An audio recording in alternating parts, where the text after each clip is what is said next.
জনম সফল তার, কৃষ্ণ দর্শন যার, গোকুলের ঘরে ঘরে যেন শ্রীকৃষ্ণ খেলা করে। নমস্কার বন্ধুরা, কথা মতো চলে এসেছি আমাদের মথুরা বৃন্দাবন সিরিজের নতুন আরেকটি পর্ব নিয়ে। আজকের পর্বে আমি আপনাদের দেখাবো গোকুলের কিছু খ্যাতনামা স্থান, যা আমরা বৃন্দাবনে থাকাকালীন দ্বিতীয় দিন সকালে দর্শন করতে গেছিলাম।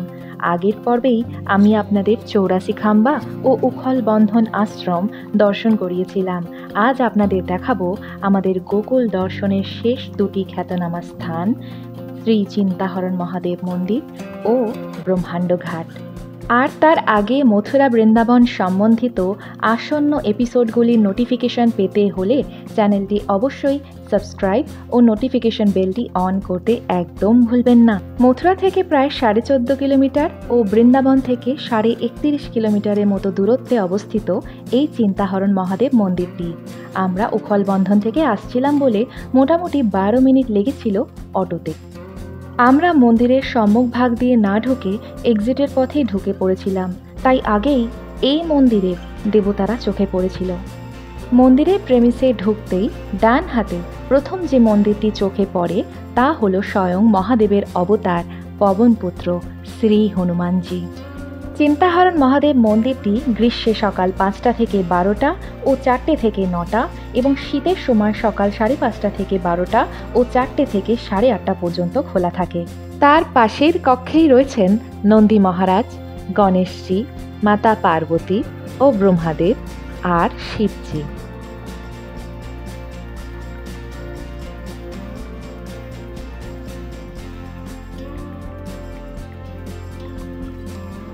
এরপরেই আরেকটি মন্দিরে রয়েছেন শনিদেবজি।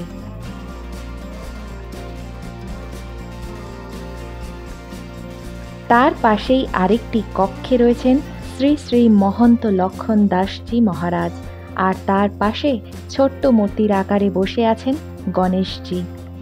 এরপরে এই এক ছাদের মন্দিরের তলে রয়েছে 3টি কক্ষ, যার ডান দিকের প্রথম কক্ষে প্রতিষ্ঠিত রয়েছে শ্রীকৃষ্ণের পঞ্চনাগ রূপ। তারপরের কক্ষে আছেন শ্রী শ্রী রাধাকৃষ্ণ।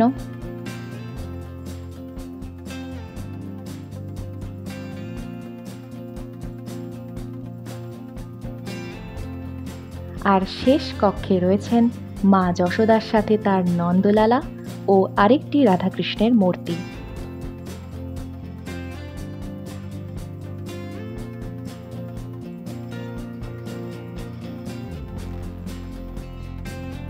এরপরেই এই যে দরজাটি দেখছেন তা হলো মহাদেবের মূল মন্দিরের এক্সিট। আগেই বলেছি যে আমরা পেছন থেকে ঢুকে পড়েছি, তাই ব্যাক সাইডটাই আগে সেরে ফেলেছিলাম। এখন যাচ্ছি মূল মন্দির শ্রী চিন্তাহরণ মহাদেবের মন্দিরের প্রবেশ পথের দিকে। এই চিন্তাহরণ মহাদেবের গল্পটি শ্রীকৃষ্ণের শৈশবকালের একটি ঘটনার সঙ্গে যুক্ত, আর ব্রহ্মাণ্ড ঘাট এই কাহিনীর আরেকটি প্রেক্ষাপট। এজন্যই এই মন্দির থেকে খানিকটা দূরেই রয়েছে ব্রহ্মাণ্ড ঘাট, যা হবে আমাদের নেক্সট ডেস্টিনেশন। এখন গল্পটি ছোট্ট আকারে বলছি। শ্রীকৃষ্ণের জন্মের পর নন্দরাজা সারা গোকুলে মণি, মুক্ত, হাতি, গরু দান করতে শুরু করেছিলেন। মহাদেব শ্রীকৃষ্ণের দর্শনের জন্য সপরিবারে এসেছিলেন, মানে সাথে মা পার্বতী, কোলে ছোট্ট গণেশ, সাথে রয়েছেন নন্দী মহারাজ। কিন্তু তিনি যে রূপে সেজে এসেছিলেন শ্রীকৃষ্ণকে দেখতে, তার সেই বিকট রূপ দেখে সারা ব্রজবাসী সহ মা যশোদাও ভয় পেয়ে যান। গায়ে বিভূতি, মাথায় জটা ও সাপ, গলায় রুদ্রাক্ষের মালা। মা ভাবলেন এমন বিকট রূপ দেখে তো নন্দলাল ভয় পেয়ে যাবে, তাই তিনি সাধুরূপী মহাদেবকে তার ছেলে দেখতে দেননি। এবার মহাদেব চিন্তায় পড়ে গেলেন যে তিনি কিভাবে শ্রীকৃষ্ণের দর্শন পাবেন, আর এই যমুনা নদীর পাড়ে এসে বসে কাঁদতে লাগলেন। তার কান্নায় শ্রীকৃষ্ণ কাঁদতে শুরু করলেন। কৃষ্ণের এই নিরবচ্ছিন্ন কান্নায় মা ভাবলেন যে নিশ্চয়ই ওই সাধুরূপী শিবজি কিছু করেছেন, তাই অবশেষে তাকে তিনি ডেকে পাঠালেন আর শ্রীকৃষ্ণের দর্শন করালেন বিভিন্ন প্রতিশ্রুতির পর। আর শ্রীকৃষ্ণের চরণ দর্শন করে তিনি আনন্দের সাথে আবার ওই নদীর তীরে এসে প্রতিষ্ঠিত হলেন। তখন থেকেই তার নাম হয়ে গেল চিন্তাহরণ মহাদেব, কারণ মহাদেব নিজেরই দুশ্চিন্তা যে তিনি নন্দলালার দর্শন পাবেন কিনা তা দূর করেছিলেন। মন্দিরের ভেতরে ঢুকেই সোজাসুজি পথে দেখতে পাবেন মহাদেবের শিবলিঙ্গকে, যা আপাতত ভক্তের সমাহারে ঢেকে রয়েছে। যাই হোক, তার মাঝে ক্যামেরার মাধ্যমে যতটা দেখাতে পাচ্ছি তা হলো কালো পাথরের ৩ দেবতার প্রতিভূ রূপে বিরাজ করছেন ব্রহ্মাদেব, মা পার্বতী ও গণেশজি। আর তার সামনেই রয়েছেন নন্দী মহারাজ, আর এই ব্যারিকেডের মাঝেই রয়েছেন চিন্তাহরণ মহাদেব। প্রভুকে এখানে কুমকুম দিয়ে স্নান করানো হয়, আর ভক্তেরা তার আশীর্বাদ প্রার্থনা করতে এই পদ্ধতিতেই স্নান করাচ্ছেন। মন্দিরটি আকারে বেশ বড় আর শান্তাবস্থা বজায় রয়েছে। ভক্তদের কোলাহলের মাঝেও এখানে মানসিক শান্তির একটা পরিবেশ আমি অবশ্যই বোধ করেছি। বলতে পারি এটাই হয়তো চিন্তাহরণ মহাদেবের বিশেষত্ব। আর বন্ধুরা, মথুরা বৃন্দাবন সিরিজের আগের পর্বগুলির লিংক আমি ডেসক্রিপশন বক্সে দিয়ে দিচ্ছি। আপনারা যারা আগের কোনো পর্ব খুঁজছেন বা ক্রমানুযায়ী দেখতে চান তা দেখতে পারেন। যাই হোক, এরপরেই বেরিয়ে পড়লাম ওই এক্সিট পথ দিয়ে। আর প্রথম ভাগের যেই দেবতাগুলি আপনাদের দেখিয়েছিলাম, এই সেই মন্দিরগুলি, আর তাতে বিদ্যমান রয়েছেন এই দেবী দেবতারা।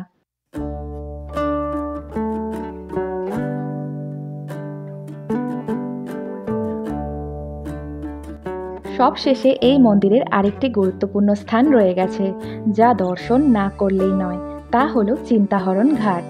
এটি মন্দিরের অগ্রভাগের প্রবেশদ্বার দিয়ে ঢুকলে সোজাসুজি চলে গেলেই দেখতে পাবেন। যমুনা নদীর এই অংশটি যেহেতু চিন্তাহরণ মহাদেব মন্দিরের পাশ থেকে চলে গেছে, তাই এরূপ নামকরণ করা হয়েছে চিন্তাহরণ ঘাট। তবে বর্তমান যমুনা নদীর জলের পরিমাণ এতটাই হ্রাস পেয়েছে যে এই নদীর ঘাটটির সীমা দূরে সরে গেছে। ঘাটের জল আর ঘাটের এই বাঁধানো সিঁড়িতে এসে পৌঁছায় না। তবে ঘাটটির সৌন্দর্যের দিক থেকে বলবো স্থানটি বেশ মনোরম। বিকালের হোক বা সকালের, কিছুটা সময় এখানে কাটানোই যায় মা যমুনার পথচারণা দেখে। এই ছিল আমাদের চিন্তাহরণ মহাদেবের মন্দির দর্শন। এরপরেই আমরা সত্বর চলে যাচ্ছি অটোতে ব্রহ্মাণ্ড ঘাটের দিকে। যা আগেই বলেছিলাম যে এই মন্দিরের গল্পটির সঙ্গে অঙ্গাঙ্গিভাবে জড়িত। এই মন্দিরে আসতে মেঠো ধুলোময় প্রান্তর দেখলাম। সত্যি কথা বলতে রাস্তার পরিস্থিতি একদমই ভালো নয়, আর জুতো ছাড়া একটু চলতে অসুবিধাও হচ্ছিল।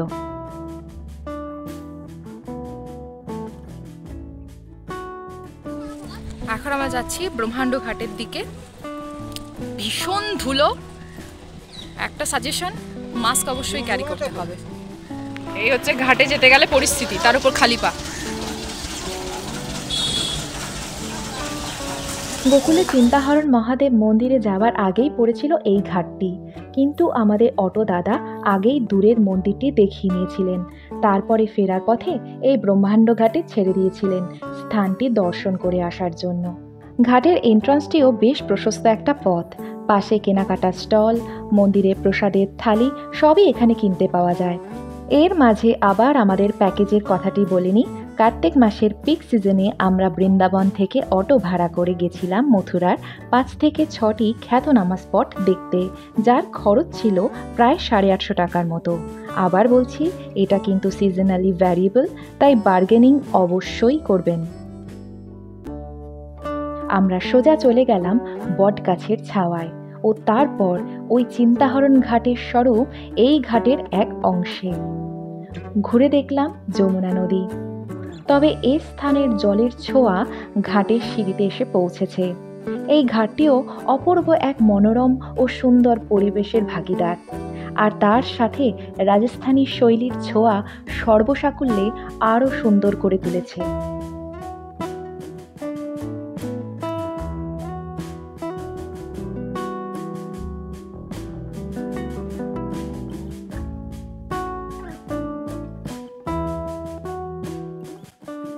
তো এই ঘাটের খ্যাতনামা গল্পটি ছোট্ট করে বলে নিই। শ্রীকৃষ্ণ ছোটবেলায় ভ্রাতা বলরাম ও বন্ধুদের সঙ্গে খেলতে খেলতে মাটি খেয়ে ফেলেছিলেন, আর তার বন্ধুরা মা যশোদার কাছে গিয়ে নালিশ করে ফেলে। মা শুনেই শ্রীকৃষ্ণের কাছে দৌড়ে চলে যান এই খেলার স্থল ব্রহ্মাণ্ড ঘাটে। সেখানে শ্রীকৃষ্ণকে জিজ্ঞাসা করায় প্রথম তো বালকৃষ্ণ মানতে রাজি হন না, কিন্তু পরে অবশেষে মুখ হা করতে বললে মা তার মুখে পুরো বিশ্ব ব্রহ্মাণ্ড দেখতে পান, আর নিজেকেও। মা এমন আশ্চর্য দৃশ্য দেখে তো হতবাক। তার মনে দ্বিধা আসে যে এই আমার সন্তান কি আদৌ মানুষ, নাকি ছদ্মবেশে কোনো দেবতা বা অসুর। এমন বিভ্রান্তি ও মনের উদ্বিগ্নতা দূর করতে মা যশোদা মহাদেবের কাছে প্রার্থনা করলেন, আর মহাদেব তার দুশ্চিন্তা দূর করে দিলেন, কারণ তিনি ছিলেন চিন্তাহরণ মহাদেব। এই সূত্রেই ব্রহ্মাণ্ড ঘাটটি খ্যাত, আর ব্রহ্মাণ্ড বিহারীর পুজো করা হয়। এরপরেই মন্দিরের প্রেমিসের মধ্য দিয়ে চলে গেলাম মূল মন্দিরের দিকে। মন্দিরটির নাম হলো শ্রী ব্রহ্মাণ্ড বিহারী মন্দির, স্থান গোলকধাম, ব্রহ্মাণ্ড ঘাট। ব্রহ্মাণ্ড ঘাট গ্রীষ্মকালে সকাল 5টা থেকে 12টা ও দুপুর 2টো থেকে 9টা পর্যন্ত, আর শীতকালে 5:30 থেকে 12টা ও দুপুর 2টো থেকে 8:30 পর্যন্ত খোলা থাকে।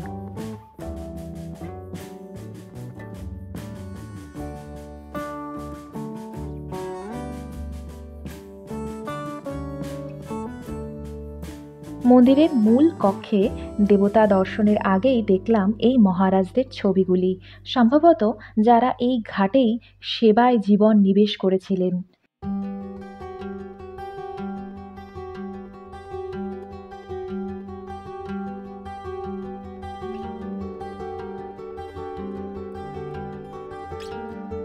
ভিতরে রয়েছেন শ্রী ব্রহ্মাণ্ড বিহারী, আমাদের শ্রী কৃষ্ণলালা বিভিন্ন রূপে।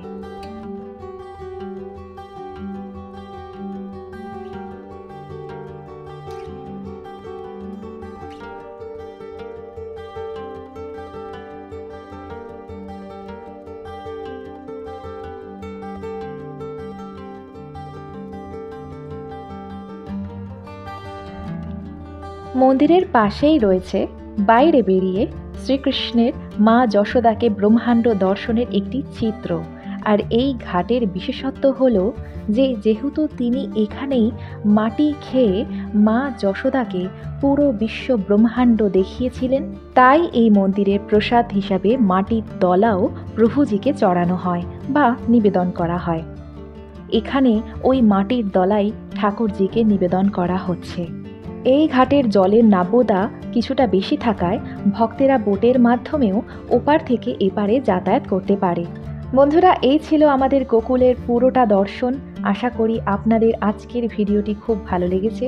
ভিডিওটি ভালো লাগলে লাইক, শেয়ার অ্যান্ড সাবস্ক্রাইব করতে একদমই ভুলবেন না, মোটিভেশন আসে। শ্রী শ্রী রাধাকৃষ্ণের নাম নিয়ে আজকের ভিডিওটি আমি এখানেই শেষ করছি। পরের দিন নতুন আরেকটি স্থানের ভিডিও নিয়ে চলে আসবো আপনাদের সামনে। আজকের জন্য চলি। ভালো থাকবেন, সুস্থ থাকবেন। রাধে রাধে।